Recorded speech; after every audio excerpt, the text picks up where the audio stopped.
Welcome to the Dublin City Libraries podcast. In this episode entitled Curfews in Dublin 1920 to 21, Dublin City Historian in Residence Elizabeth Kehoe talks about how the COVID pandemic led to a deeper research into the 1920-21 curfew in Dublin, how it impacted people from all walks of life and industries, and how it was and still is used as a weapon of war. Interviewed by tour guide and history enthusiast Sheila Robinson, this episode was recorded in June 2024. So hello, my name's Elizabeth Kehoe. And I'm Sheila Robinson. And Elizabeth, thanks very much for inviting me to be part of this podcast. As an introduction, we're both friends and colleagues at 14 Henrietta Street, but you have another role. I do. I was recently appointed as the historian in residence for Dublin Central area here in Dublin. And today we're going to have a chat about this really interesting subject, curfews. And this would have been during the time of the War of Independence. Yeah, absolutely, yeah. And of course I'm delighted, every historian is always delighted to talk about their subjects, because sometimes we do a lot of work on something and it ends up on a shelf and we only get a chance to talk to our supervisor or something about it. So yes, I'm delighted to be talking about curfews today. And I hadn't come across this at all. How come I haven't read anything about curfews before? To be honest, unless you went looking for it specifically, you probably wouldn't find a lot about curfews because it's been quite underwritten by a lot of historians. Now, there are exceptions. Pádraig Yates, for example, he wrote about the extended curfew here in Dublin in his book, A City in Turmoil, Dublin 1919 to 1921. And he makes excellent use of Dublin Corporation Archive, which of course is situated where we're sitting today in Pearse Street Library. It's a fantastic archive. And he looked at how the city responded to the whole subject of curfews. Other than that, there's very little written, and given that it's an absolutely insidious thing, a curfew, and it affects everybody, no matter who you are, you're affected by a curfew. Just think about the lockdown and how we were all impacted by it. It surprised me when I went looking and there wasn't more written about it. And why did you choose to interrogate curfews? Well, that's really interesting as well, because I was doing my master's at Trinity College, and I was actually all set to do something completely different about the Second World War, in fact, and how it impacted people here in Dublin. And there I was, I'd done all the theory stuff and all the reading, and then in March, our Taoiseach, Leo Varadkar, announced on the steps of some building in Washington that we were all going into what was called a lockdown. And of course, we all know what happened after that. Something that, we thought was going to be a short period went on for quite a long time. The thing is that all the archives, all the libraries, everywhere I would go to do my research just shut down. So I was absolutely stuck, Sheila. I had nowhere to go. Yeah. So I was fishing around, and I suddenly remembered that I'd been up in the Guinness archive on a placement in February, and it was fabulous. I had a great time up there for a week. But I'd taken some pictures of records up there, so I thought, well, have a look at them and see if there's anything in there. There was nothing about the Second World War.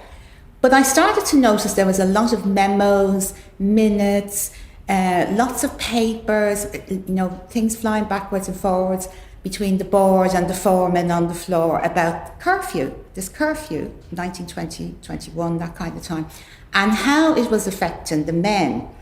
And so a few lights went off in my head, and of course it helped enormously that I was actually locked down myself at this time. So I was in complete sympathy with the population of Dublin, because they were being, locked down essentially, in specific times.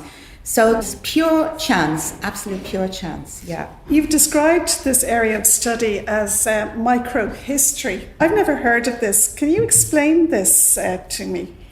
It's a theoretical approach that some historians take to their work. It's one I love to use, actually. Now, different historians will write about different things in different ways. Some will write from a political point of view, some will write from an economic point of view.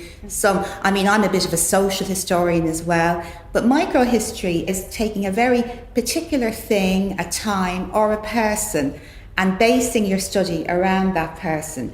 In this case, it was specifically about a time from February 1920 when a military curfew was imposed here in Dublin, and that just went up to July 1921. So in a historical survey, that's quite a small framework of time. So I'm looking at that, and then I'm looking at an individual person's experience of that. So I'll take a person and I'll look at them first of all. I'll try and find out everything about them, where they were born, where they lived, where they worked, all those things, and then I'll start to look at what was going on around them. I'll put that into context. So, that's basically what microhistory is about. I love it. I think it's a great way of studying. Yeah, it's the first time I've heard of that, and actually it sounds really interesting. Were there other theoretical approaches that you used in this? I use another one. It's called the study of everyday history. It's very closely related. They're both individual theories, but they are very closely related. And again, you're just looking at aspects of people's lives and also their personal engagement with the state. Now, that's very interesting because people can just, fondle along on their daily lives. You go about your life. But it's rare that you engage directly with the state in a way. If you're arrested, for example, if you're put into hospital, if you're, sectioned, that kind of thing. So when people start engaging with the state, you start to find out about them. And that's really interesting because nowadays we're always writing emails, there's a paper trail of most of us nowadays. Yes, but back in the day, there was very little paper trails of ordinary people. People who could wrote diaries and books, but ordinary people didn't. So the only way you can really find out about them is when they engage directly, when something happens to them that they have to engage, and then there's an official record. And once you have that official record, then you can start finding out more about them. Does that make sense? Yeah, absolutely. Yeah. Sounds like you're mining a seam, doesn't it? Absolutely, yeah. How did you come across the sources for this really interesting part of our social history in Dublin? Well, of course, there's the Guinness Archive to begin with. That was a mine of information, and it really was the springboard for the whole study, if you like. I had memos from management, as I say, and how the brewery was being affected by the arrests of men just going home because they couldn't come back the next day to start, a 7:00 shift or whatever. But then there was other men, like the boatmen, who would have had to start work at 5:30 and get down to the docks and get down, to the ships, etc. Now, to do that, they had to be up earlier than 5:00 in the morning. So if the curfew was till 5 a.m., how are they supposed to do that? So there was all of those problems, how they were going to manage that, because everything was probably like clockwork in the factory and, in the brewery, what was going on. But my other great scene was the Bureau of Military History. Have you ever been? Yes, I have. It's just a historian's dream. It is, yeah. And again, we'll be discussing Mary Rigney's statement later on, but there was loads of mentions of curfews. I was actually surprised. I just put in the term curfew in the search engine, and loads of hits came up. And then I narrowed it down to the time period I wanted. And I kind of did a quick count up. I was curious then because, how often it's mentioned would say how important it was to people. And it actually came in quite high on the hit parade, if you like. Yeah. Obviously things like guns and raids and feuds, they featured heavily as a word that was mentioned. But curfews came in quite high. So that will tell you that people, were thinking about it and were, talking about it. And that their activities, if they were involved in the Troubles at all, would have been impacted by the curfew. But interestingly, I came across this wonderful... Can I read it, Sheila? Yeah, absolutely. Yeah. Please do. I came across this wonderful bit about a curfew from an IRA man. So I'm going to read a statement from a man called Sean Prendergast, which was particularly insightful. He was an IRA combatant in the War of Independence. And in his statement, he very fairly, in my opinion, he acknowledges that a fair proportion of the civilian population were not in favour of the activities at the time. And of course, the Unionist newspaper, the Irish Times, would have been totally against their activities. But at the same time, they were actually condemning curfews. So there was this kind of juxtaposition going on.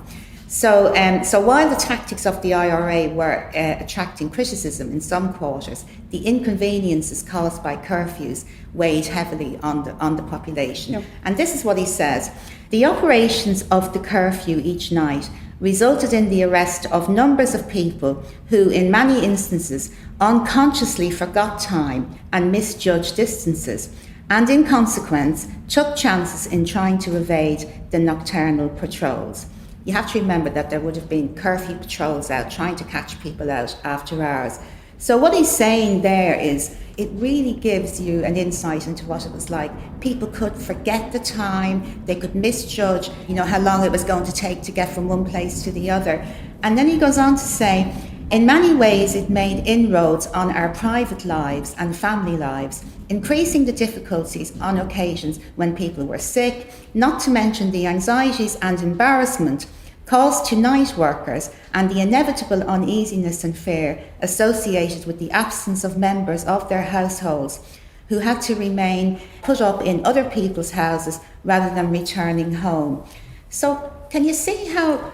Yeah, and it's the human condition as well. Yes. You always misjudge how long it's going to take you to get from one place to the other. So it's this whole thing of being away from your home. Yes. And if you're the man of the house or the woman of the house or whatever, and you're having to sleep somewhere else, that could cause all kinds of problems at home. Where are you? What are you doing? And all the stuff that goes. So it's a very insightful piece from Sean Prendergast, I think, and it kind of encapsulates a lot of the problems that the curfew brought to people. What exact period are we talking about, and when does it actually take effect on the population? Right, the curfew was imposed on the 23rd of February 1920. And it would last until the truce in July 1921. Now, I have to say, my research concentrated on the Dublin area, but I did look at other parts of the country as well. Yeah. And you highlight personal stories about how the curfew affected them. Why is it important to do this? Well, as I said, talking about microhistory and history of everyday life, I think this is the heart of how I like to research and disseminate history. I start with the personal narrative of the person and build on that. For example, I wanted to highlight how the changing times of curfews would affect people, and the best way I could do that was to talk about a little girl called Lily Furlong. Now, Lily was only 11, and she was shot by the Black and Tans while she was out getting a bit of shopping for her mother. They shouted at her to stop, but she'd gotten frightened and she'd run on, and they shot her in the back. Now, we know about Lily from the evidence given by Mrs. Anna Murphy to the American Commission on Conditions in Ireland. And again, that's a great document, Sheila, for recordings. You get loads of information out of that. And Mrs. Murphy told the Commission that that Lily Furlong's mother, had sent her out because she didn't know that the time had changed. It was usually 10 o'clock, the curfew was at 10 o'clock, but at that particular night, it had been changed to 9 p.m. because the military were after some boys on the run. Now, that's how Mrs. Murphy put it, so we take it was some IRA that were on the run at that time. And that's the important point here. They changed it from 10 to 9 o'clock. And it really helps us understand just how hard the curfew was on people at that time. Just think about it. You probably learned about the curfew from the newspaper, or by word of mouth, or by a notice that would be, put up on walls. Now, that's how the military got news of the curfew out. But what if you hadn't been out that day? I mean, what if Lily's mother had been sick, and that's why she was sending her out for a message, and you hadn't heard it through gossip or through hearsay, and what if you couldn't read? Yes, which would have been very typical of that time. Yeah. So it was so easy to be caught out, and my research showed that curfews could change very quickly and in a response to an evolving situation. So obviously the military had this situation; they wanted to capture these fellas on the run, and so they just increased the curfew. Now they could have done that at 5 o'clock. Yeah. We don't know. Yeah. So it was really very easy to be caught out. And was Lily okay, or did she? Do you know, Sheila, I couldn't find out. I really did try and find. I couldn't find any record of her death, thank goodness. So we can only hope that she survived. She survived, yeah. A little girl. 11. 10 or 11. Yeah. That's desperately sad. Very I hope sad. she did survive. Yeah, me too. What does the actual word curfew mean? Again, that's so interesting because curfews as a concept have been around since the Middle Ages. And basically it goes back to medieval times when in Europe, when most of the houses people had were made of wood. And there was a real fear of fire at that time. So actually, curfew comes from two old French words. Now, you'll have to forgive my pronunciation. To cover, and feu, which means fire. So basically, a bell would go, and that would be a sign for everybody in the village to cover the fire. So then it became curfew, and the curfew bell was rung out. And then, of course, it was used for other reasons as well. So if we take it in modern times, I mean, parents set curfews for children, don't they? Yes. And, of course, we know in the recent wars in the Ukraine and in Gaza, one of the first things that happened, you listen to, now I've said the word curfew to you, you'll be listening to it and you'll hear it all the time. In every conflict, you'll hear the word curfew being used and being introduced as a measure. And in fact, it was used during the pandemic. The word curfew was used an awful lot. So it's used by governments to either suppress, oppress, or to protect a population. So it depends on what they're using it for. Yeah, and it's interesting that there was a bit of kickback actually against curfew during the recent pandemic as well. And, absolutely. Which is interesting as well. You mentioned CMA. Yes. What is this? A CMA was the competent military authority, because curfews were implemented under the auspices of the Defence of the Realm Act, otherwise known to everybody as DORA. Everybody knows it as DORA. Military authorities were given the right to exercise certain powers under DORA, and the scale of those powers was extensive, and effectively the United Kingdom could be placed under military law. In practice, it was subject to political control. However, that was not so in Ireland. And as hostilities continued and escalated, the competent military authority, the CMA that you asked about, could authorise a high-ranking officer to use his prerogative under DORA to manage the local population. And that's important because these powers included powers to carry out raids, arrests, executions, and of course introduce curfews. So it was really the local competent military authority, so the local captain or sergeant or whoever was in the local area could decide for whatever reasons to introduce a curfew, just to control the local population if things were getting out of hand. And it could change from area to area as well. This is the awful thing about curfews, and there's a travel writer that we'll talk about later, and he talks about travelling across Ireland and going from one county to another and curfews changing, and from one village to another and curfews changing. So people got very confused about times. You say that, and quote, "This is a quieter, more silent assault on the senses, but a nonetheless and just as disturbing aspect of war." Are you of the opinion that curfew is a weapon of war? Yes, it is. It is a weapon of war, absolutely.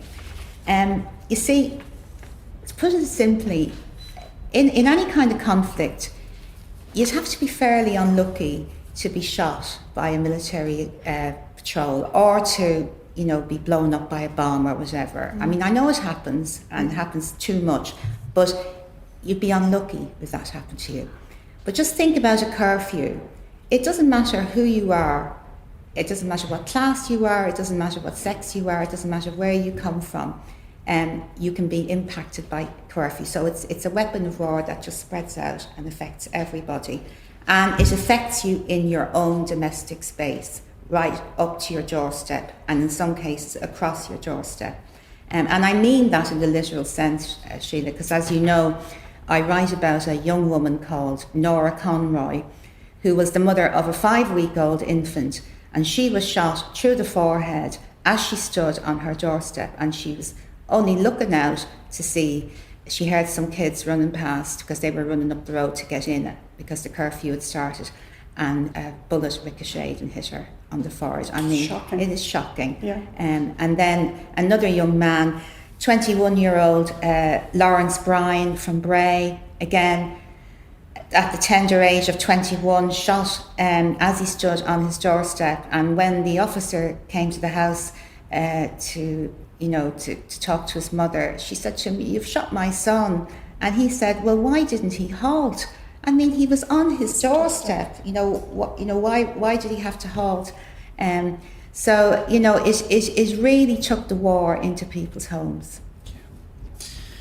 You mentioned Ewart already. Yes. The quote from travel writer Wilfred Ewart's book about his explorations of Ireland in 1921. So I'm going to read it, if that's okay with you, Elizabeth. Yeah, it's a great quote. Yeah. A middle-aged spinster lady eating a fish course laid down her fork sharply. "That's a bomb." Everyone else in the dining room stopped eating for a moment. "Yes, that's a bomb," they agreed, and went on with their talk and their food. Complacency set in. Why do you think this happened? Sheila, I think people get used to everything, regardless of what's going on around them. I mean, you have to just get on with your life, and it's a great example to just see people. This was a time, as you know, of great turmoil in the city. There were people being shot, there were bombs going off, and here we have people in the hotel having their meal. Yeah. They hear a noise. And Ewart mentions in the book that it frightened the life out of him. Yes. But, he was looking around the dining room and everybody else was going, "Oh, it's a bomb, that's grand, sure, let's get on with our meal," and it's a great example. And another one too is the Daily Mirror reported in June 1920 that a Dublin wedding party returning home after midnight was surrounded, now can you imagine this, was surrounded by a military patrol and sent back to the scene of the festivity to await the curfew hour at 5 a.m. So here they were, all probably, full of spirits and yes. delighted with themselves, going home, and then they returned back and told to go back. So they had to carry on with the festivities. So, I mean, it just underscores the disruption of everyday life. And think about the pandemic, what were people moaning about most? Weddings, parties. Yes. I mean, obviously they were talking about, the fact they couldn't go to funerals, which of course was dreadful during the pandemic. But there was a lot of talk on the radio about, yes. I couldn't have my wedding, and how many people can I invite, and all this. Yes. So, no matter what's going on in life, people will, find some way to get through it, and as indeed. And what I love about those stories is it brings those people to life for us. Yes. Because often in history we're reading about people and they're a bit lifeless, but this brings them to life. You can see those people in the dining room, and you can see those people being surrounded by a military patrol, going home full of joys. And they're people that we recognise. They are, yeah, absolutely. We recognise them as people that we might even know. Absolutely. In chapter 1 of your dissertation, you wrote Lewis Mumford on his theories regarding time. Or you quote Lewis Mumford on his theories regarding time. Can we talk about that? Because this is really interesting. Yeah. Well, it is, because when you start researching something like this, you spend a lot of time thinking about it one way or another. And one of the things I started to think about, this was just completely out of the blue, was time. Because, of course, the whole thing about curfews is it starts at a particular time, it ends at a particular time, and people have to pay attention to time. So I started to pay attention to time. And, time as a concept, what do we think about time? Do we think about it at all unless we have to? If we're late for something, or we're planning an event or something. So Mumford said that there are two concepts of time, which I thought was really interesting. There's a mechanical and an organic time. Now, mechanical time can be changed. It can be speeded up or slowed down, like the hands of a clock. While organic time just ticks away in the background. It goes in one direction. It's all about your cycle of birth, growth, decay, and death. And in ordinary circumstances, we accept that as a concept. It just carries on. We don't really think about it. And, we wake up in the morning, we go sleep at night, and it just ticks away. So really, that started me thinking about time. About time.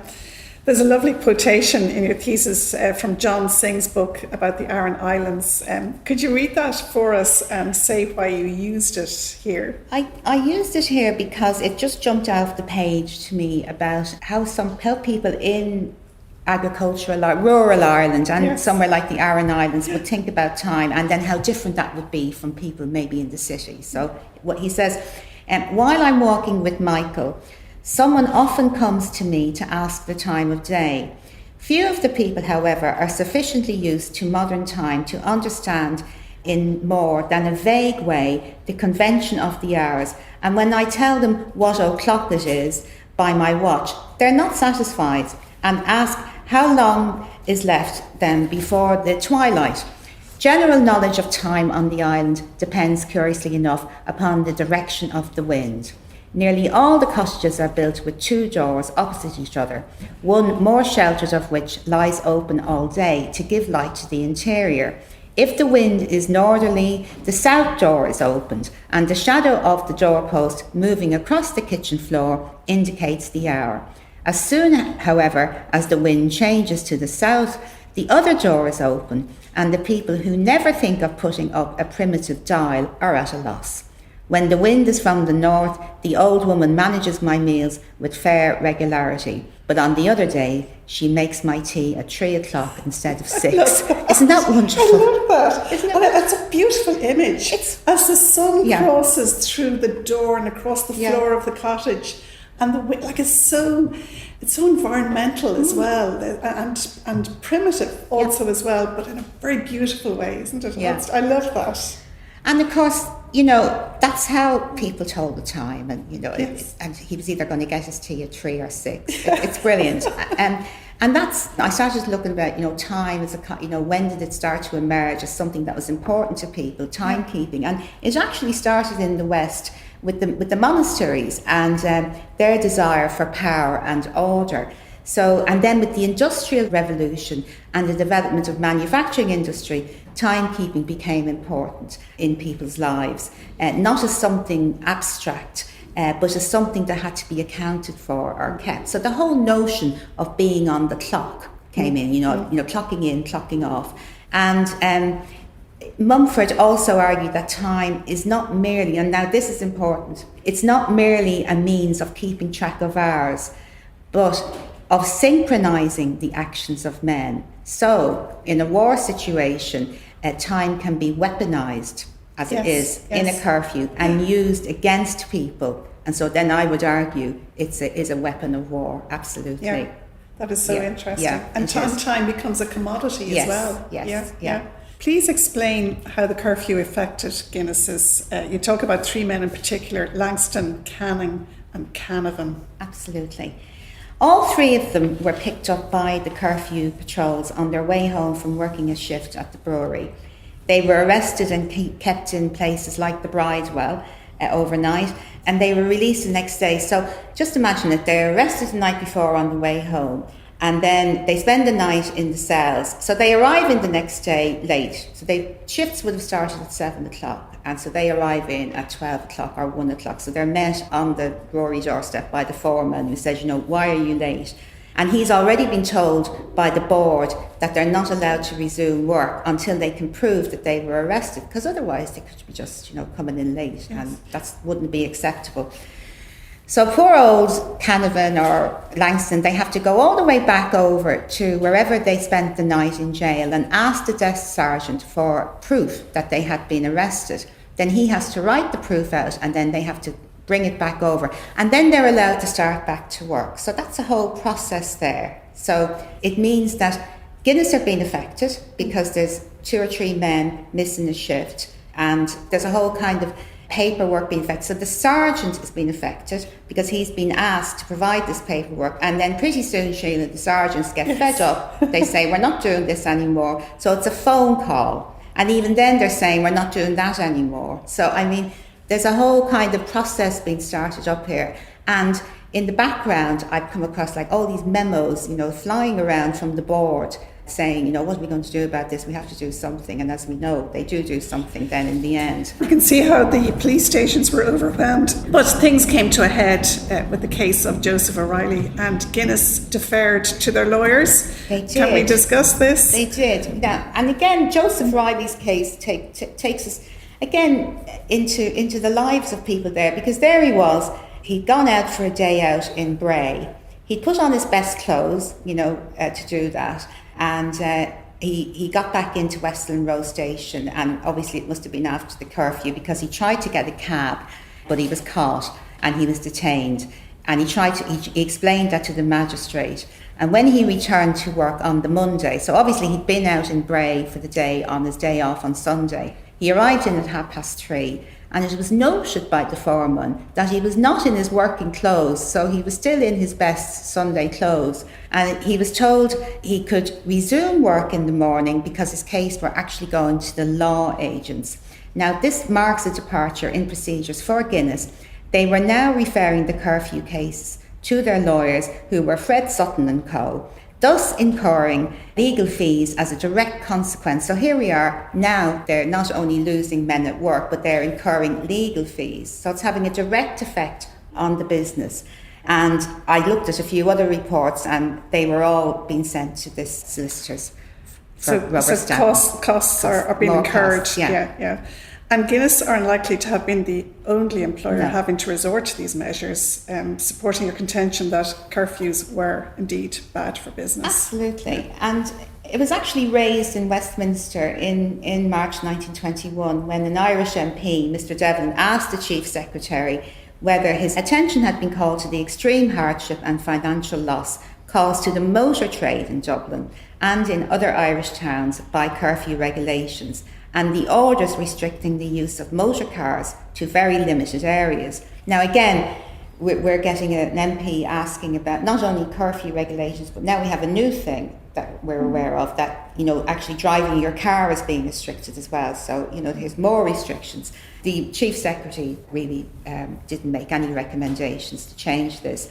But it draws your attention to the economic consequences of a curfew. And even in July 2020, during the pandemic, the ESRI found that restricting the movement of people around the coronavirus resulted in substantial contraction in economic activity. And then I started thinking about, not just big businesses like Guinness's, but I started to think about things like corner shops and pubs. Now, it's very hard to find records of how their business were affected. But if you think about it, most men on their way home from work would pop in and have a pint, before they went home. So if they weren't doing that, and corner shops were used just, for every day, getting your shopping. So if those places had to shut down early, which they would have done, of course, all the footfall is just completely stopped. And anybody working in those shops, again, is affected. So, you can I couldn't find evidence for that, obviously, but, I think it's interesting to note how it must have affected those small businesses. And incomes then are affected absolutely, as well. Yeah. Describe what happens with daylight saving time or summertime. Ernie O'Malley writes about this. Old time, new time? Yeah, absolutely. This is wonderful. And it's what I would call a perfect storm. Now, it's a bit complicated, so bear with me for a minute. We know that in March 1921, the curfew was extended yet again. Now, remember, it started off at 10, then it went to 9, and then it went to 8. So, for a start. On top of that, we have a situation where the clocks were going forward in April, okay?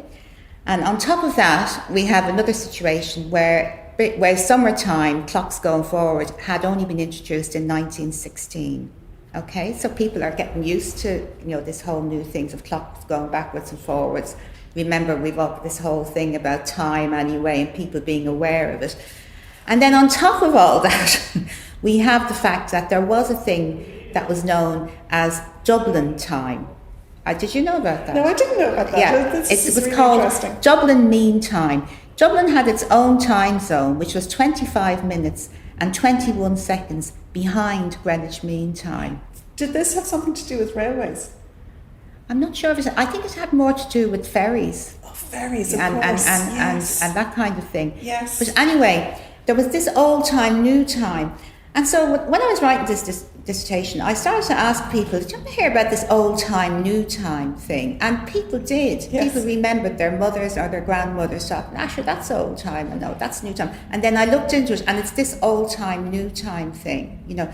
So right, you've got curfew extended, clocks going forward, people not used to British summertime, and this old time, new time. Can you just imagine? And yes, you're right, Ernie O'Malley, you know, does talk about it in his memoir. And here's what he says. He says, there was the difficulty of 3 different times for councils and classes. Summertime was kept by cities, some towns and the railway. New time was an increase of 25 minutes on Old Irish time to synchronise with English time, as yet punctual time had not come. So basically, it's a mess. Yeah, it sounds very complicated. It's very, very complicated. Of course, we were talking about April there, and Easter wouldn't have been far off. So how did the curfew impact religious observations at this time? Easter Sunday, it actually fell on the 27th of March that year, and the extension then was to 8 o'clock on the 21st. So it was actually the beginning of Holy Week, the most important time in the Christian liturgical calendar. And devotions were disrupted all across the religions. All evening services had to be brought forward, and the Dean of St. Patrick's Cathedral cancelled the evening Passion service owing to the disturbed state of the city, which is understandable, as according to the Irish Times, 80 deaths had occurred in just 5 days, with casualties on both sides. 80 deaths, Sheila, it's huge, isn't it? Yeah, it is shocking. So the Irish Independent reported that streets were deserted in Dublin by 7:45, with commuters to the suburbs rushing to get home on packed trams and a high demand for hackney cabs.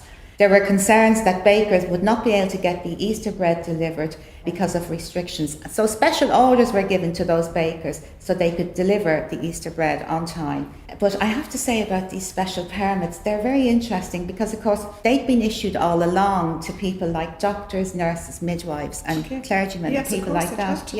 But the newspapers were full of stories that these very people were very reluctant to go out, permit or no permit, because you would get, a panicky serviceman just, pull a gun on you. The other thing is that, and Padraig Yates writes about this, as a protest against the curfews, Dublin City Council decided to extinguish all lighting in the streets. So it was really dark.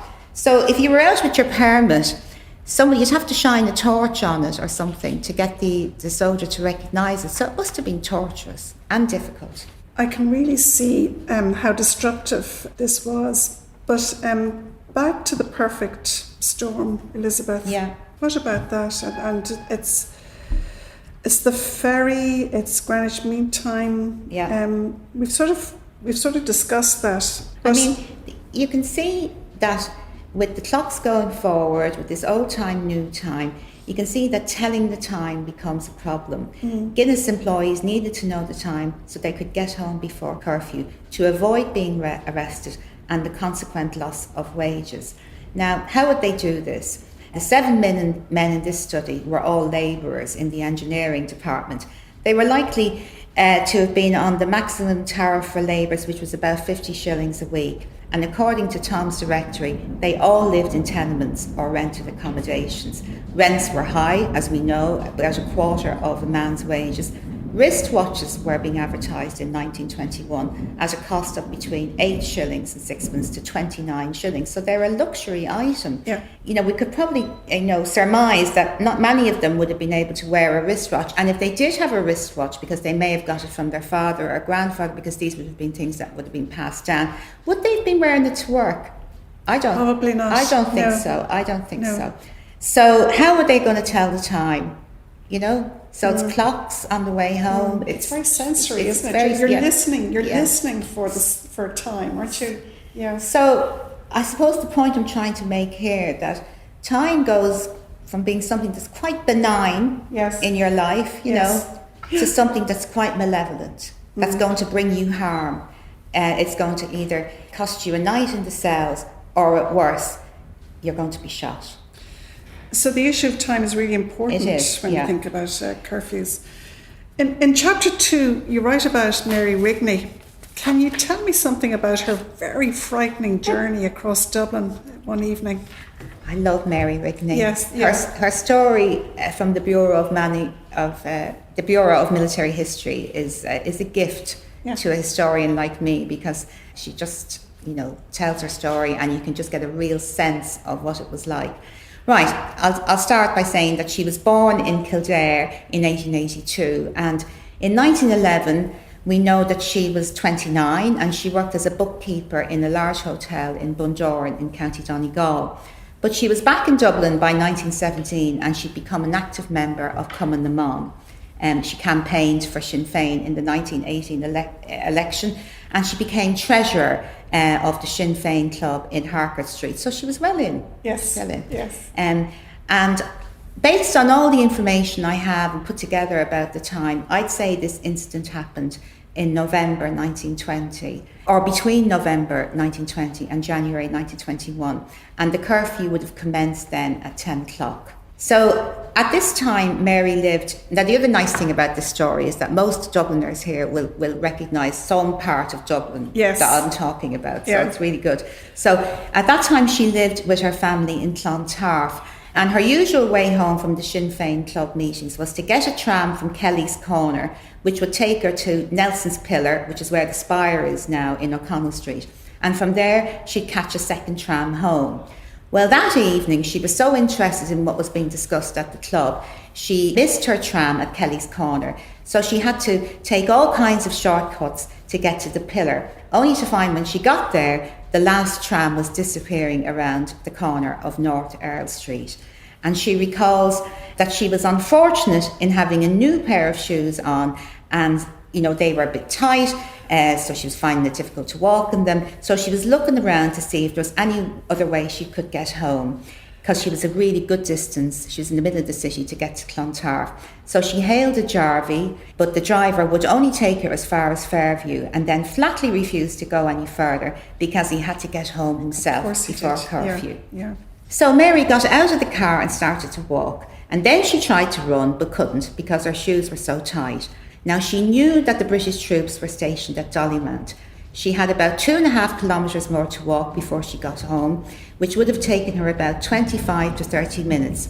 So time was running out. To add to her woes, Mary was carrying a roll book. Now, no wonder she was anxious, Sheila, because this roll book contained the names and addresses of all the members of the Sinn Féin club.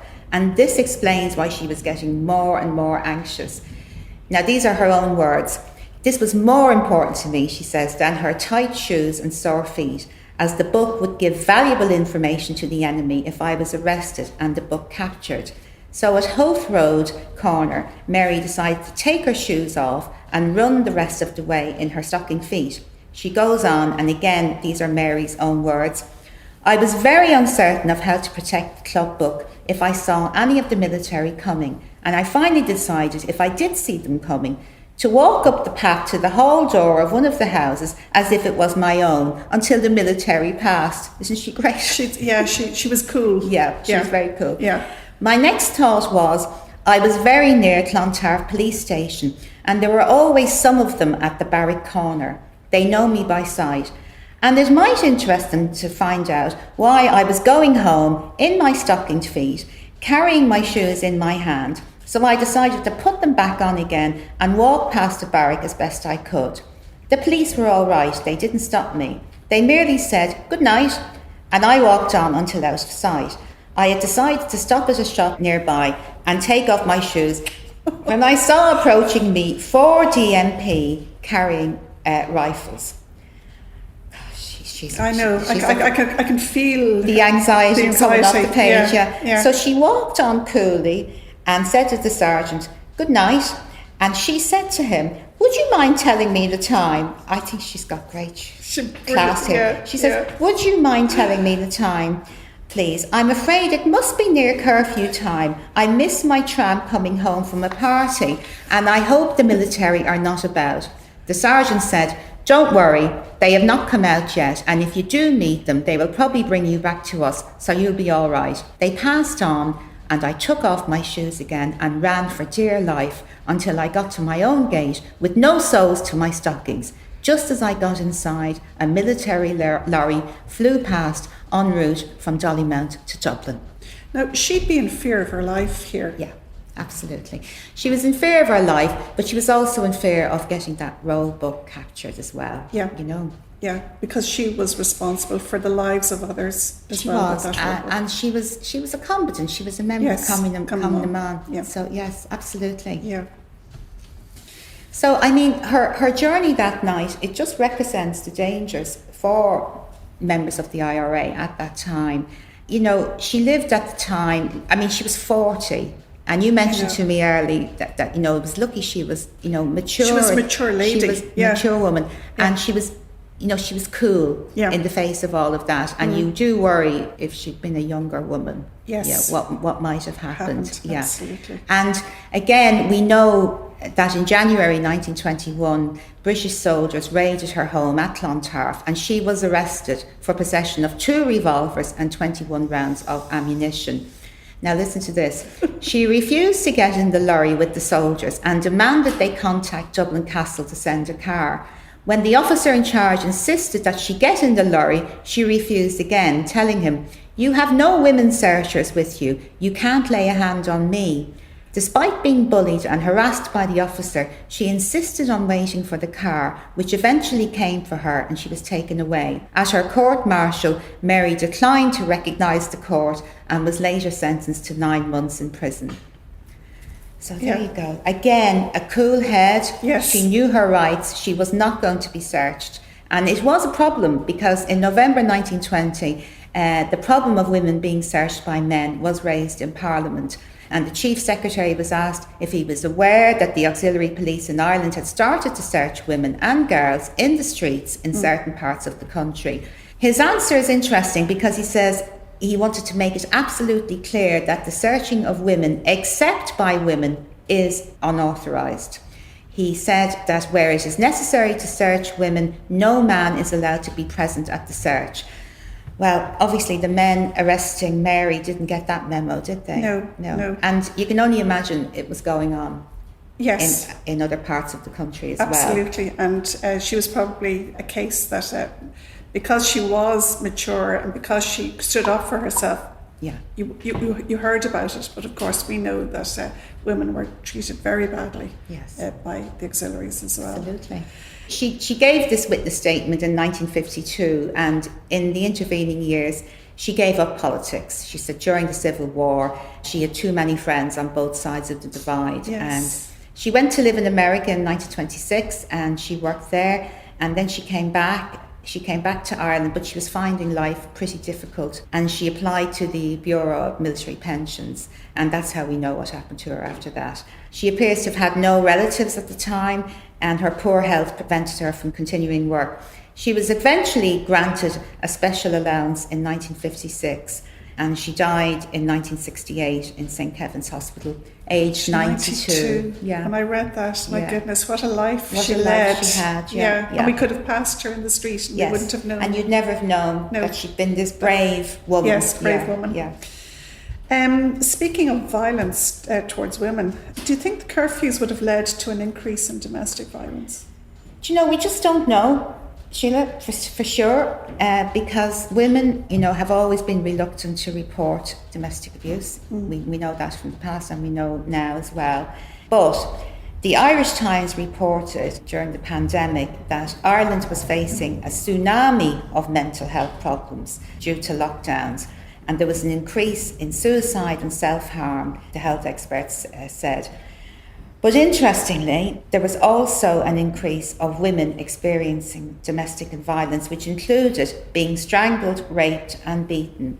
And if that increased during lockdown, so we can just really surmise that it probably did increase during the curfew. This time. Yeah.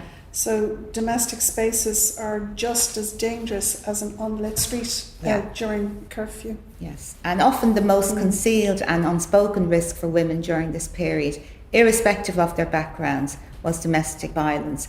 Because we know that wife beating, and it's a horrible term, but we know it was a constant in Western society. And in an article by the historian Diane Earhart, she writes that newspaper accounts of magistrate courts in the years between 1853 and 1920 reveal over 1,000 appeals from Irish men convicted of domestic violence. This indicates widespread vicious wife beating and even spousal killings were not unknown. Domestic violence was likely to have been more commonplace than any research into official records would suggest, as many women, as I said, were unwilling to testify against an abusive husband or proceed with a criminal case. And the feminist LAM Priestley McCracken described this as a woman's natural shrinking from exposure. She said, "What transpires in the home must be carefully concealed from the world without. The quarrels, the differences, physical violence and the giving of a black eye must be kept strictly secret for the sake of her social and financial position or for the sake of her children." It's unbelievable. Desperate, isn't it? Yeah. Absolutely. And based on this, it is reasonable to believe that domestic violence, which was prevalent anyway, I suppose, in the 1920s, was exacerbated by curfew. I would say so. And Pádraig Yates writes about this as well in his book. He writes about the curfew making women fearful to leave their homes after dark, or even it even made them unsafe in their own homes. And he quotes the veteran suffragist Margaret Connery. He writes, she says that women and children were in a constant state of depression and nervous breakdown. Women know that it is during curfew hours attempts of a sexual character have been made. It is difficult to appreciate the effects which this continued strain produced upon the health of women. And you mentioned the quiet man, that scene where he's dragging her home, and what is there's a little Mister, here's a good stick to beat the lovely lady, which people sort of, isn't that hilarious? But when you actually think about that, how complacent the attitude to beating a woman was. Beating a woman, to keep her on the straight and narrow. Daisy, Countess of Fingal, describes how curfew affects her class, and she writes about her fears of people being shot by mistake, regardless of background or education. And it was particularly warm summer, and while families with gardens could spend time safely outdoors, the tenements were described as living in bedlam. Can we talk about this? Absolutely, Sheila. Well, this is up our street, isn't it? Of course it is. Particularly up our street, up our Henrietta Street. We both work at 14 Henrietta Street, and we both know that in 1911 there were up to 100 people living in that house and up to 1,000 in the street. Overcrowding continued well into the 1920s and 30s. So conditions in 1921 in the tenements were grim, to say the least. And an article in the Freeman's Journal written in March 1921 gives us a clue about what life was like in the tenements. Here's the driver of a coal wagon. When asked how the curfew would affect him, he explained that he had a wife and 7 children, and they live in 2 rooms. He says, "I generally get home about 7 o'clock. He says, by the time I have had my tea and give myself a bit of a wash, it's 8 o'clock.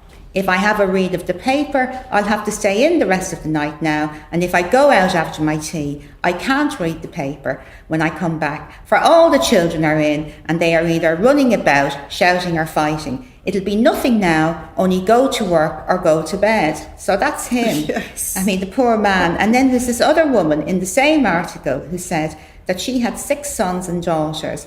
And she says, "You might as well be dead or in the asylum as trying to live in the house after 8:30. We have little room as it is, without having to be closed up all night. We'll be falling over one another. It'll be like bedlam let loose, and small wonder when they can't get out of an evening." I can just understand that. Absolutely. Absolutely understand that. Can we talk about the Brennans of Belgrave Road in Rathmines? Yeah. Different class, yes. But it wasn't just people in the tenements, as we've said before, that were impacted by the curfews. Maeve Brennan, who would go on to be the celebrated staff writer of the New Yorker magazine, was living at that time in Rathmines. Maeve was 5. Her father, Robert, or Bob as he was known, was a prominent Sinn Féiner and spent much of his time on the run and in and out of prison. At this time, the Brennan family lived at number 10 Belgrave Road in Rathmines. And, Rathmines at that time would have been inhabited mainly by businessmen, professionals, shopkeepers of a higher class. Hannah Sheehy Skeffington, a central figure in feminist and national movement and a supporter of Sinn Féin, also lived in Belgrave Road. She described it as Rebel Road, and it's easy to see why, because she was at number 7, the Brennans at number 10, and those veterans of the Citizens' Army, Dr. Kathleen Lynn and Madeleine French-Mullen, were at number 9. Yes, So, obviously, neighbours. what a road. Yeah. So anyway, Maeve was severely affected by this. And when the curfew was imposed, Bob had to change his sleeping arrangements and was rarely at home. Maeve's mother, Una, was often left alone with the children. And if we go back to think about what Jean Prendergast was saying earlier, this is Yes. it playing out in action. Yeah. And in one raid during the curfew, Una was separated from the young Maeve, who was upstairs. So she's downstairs and Maeve is upstairs. So Maeve became hysterical because she saw her mother being almost run through by a bayonet. So Bob's enforced absences from the household made them very vulnerable, and this would have been repeated across the country, Sheila. And the trauma would have lived on in people's And minds. we know this Yeah. because her biographer says that later, when she was living in New York, Maeve was absolutely terrified by the sight and sound of armoured trucks bringing cash to and from the banks, because they reminded her of the military vehicles that she saw drawing up in front of her house and all those searchlights gone. So Yes. something so simple as an armoured car frightened the life out of her. And it would live with all her. those years later. Yeah. Tell us the story of Esther Teeling and the bottle of whiskey. Oh yeah, Esther's story is great. Yeah. Esther was living in a tenement in Gloucester Street, which is now Sean McDermott Street in Dublin's North Inner City. She was interviewed by a local historian, Terry Fagan, of the North Inner City Folklore Project in 1990. At that time, she was 95, and she talked about curfews. She would have been in her mid-20s in 1921, and interestingly enough, Esther was related by marriage to Frank Teeling, who was a lieutenant in the IRA who had been part of Michael Collins' assassination squad, responsible for the killing of British agents in 1920. Now, Esther recalls her own involvement with Frank Reynolds, a member of the IRA who was on the run, and this is lovely. He was going from house to house, and she remembers that people kept a lookout for him when he was going mothing. Yeah. Now, mothing was a colloquialism for courting. I love Isn't that. it lovely? It's a brilliant word, yeah. And this also demonstrates the level of engagement that people in the tenements had with the conflict and the men involved with the fighting. Now, back to curfews. Esther remembers being outside became more difficult. People were more likely to be picked up by the authorities and arrested, or worse still, shot. But she also spoke about how people reacted quickly to unfolding events. And women like Esther and her neighbours developed curfew survival strategies, which I love. Yeah. She recalls her father coming home with a bottle of whiskey and being caught outdoors before the curfew. He ran inside and Esther concealed the bottle in a bucket of dirty water. The Black and Tans were notorious for stealing from people's houses that they raided, and Esther's quick thinking saved the whiskey. But she said the Tans could come marching into our homes regardless. Raids were carried out indiscriminately and often without cause. Are we talking about a really hot summer and people having to be inside after 8 p.m? Yeah, the Irish Times reported really high temperatures in June and July that year.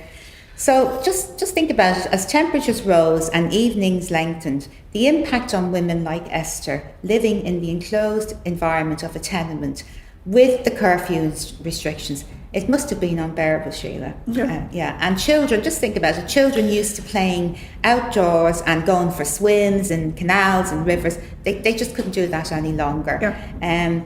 And again, women like Esther would have little time for relaxation and pleasure.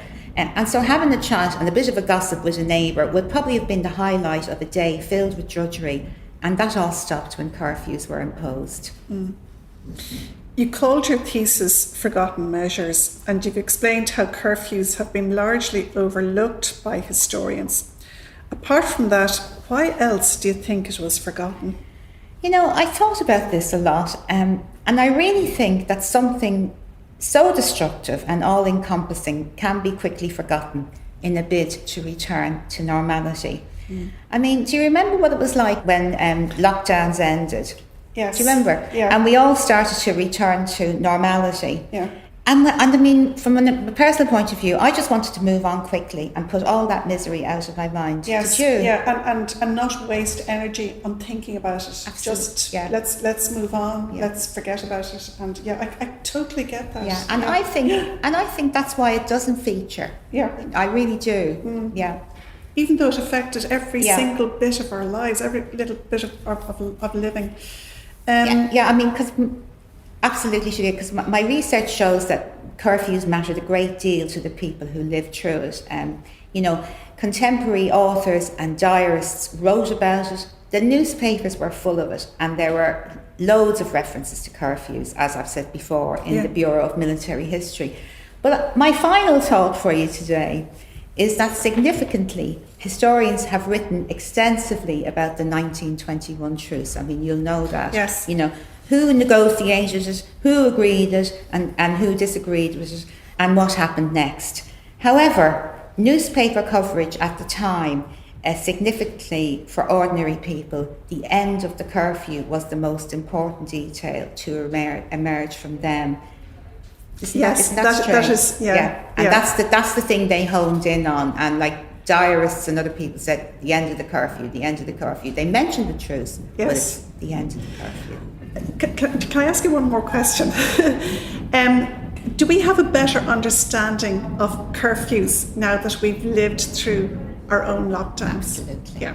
Absolutely. Yes. I mean, it was the thing that spurred me on. Yes. And I'm hoping that a piece of research again like this will kind of make people think about it a bit more. Yeah. Because like I say, it's not as bad as being shot, and it's not as bad as being caught up in an explosion. Yes. But it's bad enough. Yes. In the sense that it's there all the time in the background, and something that you have to be constantly aware of. Yeah. Thanks very much, Elizabeth. That was so interesting. Thanks, You're Sheila. very good. I'm delighted. Great. You enjoyed it. Thank you for listening to this podcast from the Dublin City Libraries. The Dublin City Historians in Residence programme is brought to you by Dublin City Council and organised by Dublin City Libraries in partnership with the Dublin City Council Culture Company.